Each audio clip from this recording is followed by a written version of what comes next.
Oke guys, jadi cerita ini diangkat dari kisah nyata. Ada seorang cowok bernama Kay yang menceritakan kisahnya dulu ketika dia berusia 10 tahun. Jadi di dalam kelas dia lagi asik melihat salju dengan teman-temannya. Tiba-tiba gurunya datang dan bilang bahwa kepala sekolah baru mengumumkan ada seorang wanita gila yang masuk ke sekolah. Mereka pun siap siaga menutup jendela, mematikan lampu, dan memegang benda yang bisa digunakan sebagai senjata. Dari arah tangga terdengar seorang wanita bernyanyi, "Mati, mati, mati, aku akan menusukmu." Wanita itu pun menggedor-gedor pintu dan si gurunya ini tiba-tiba pingsan dan wanita itu pun berhasil masuk.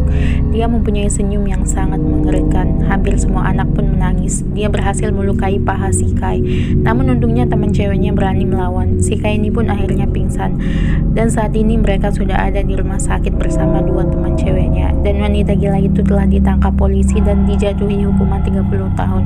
Dan ternyata gurunya itu juga bersekongkol dan dijatuhi hukuman 15 tahun. Oke guys, jadi cerita ini diangkat dari kisah nyata.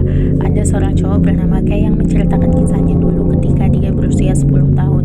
Jadi di dalam kelas dia lagi asik melihat salju dengan teman-temannya. Tiba-tiba gurunya datang dan bilang bahwa kepala sekolah baru mengumumkan ada seorang wanita gila yang masuk ke sekolah. Mereka pun siap siaga menutup jendela, mematikan lampu, dan memegang benda yang bisa digunakan sebagai senjata. Dari arah tangga terdengar seorang wanita bernyanyi, "Mati, mati, mati, aku akan menusukmu."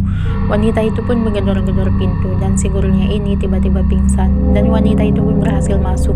Dia mempunyai senyum yang sangat mengerikan. Hampir semua anak pun menangis. Dia berhasil melukai paha si Kai.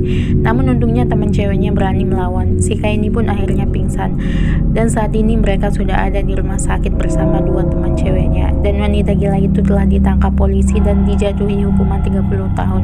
Dan ternyata gurunya itu juga bersekongkol dan dijatuhi hukuman 15 tahun.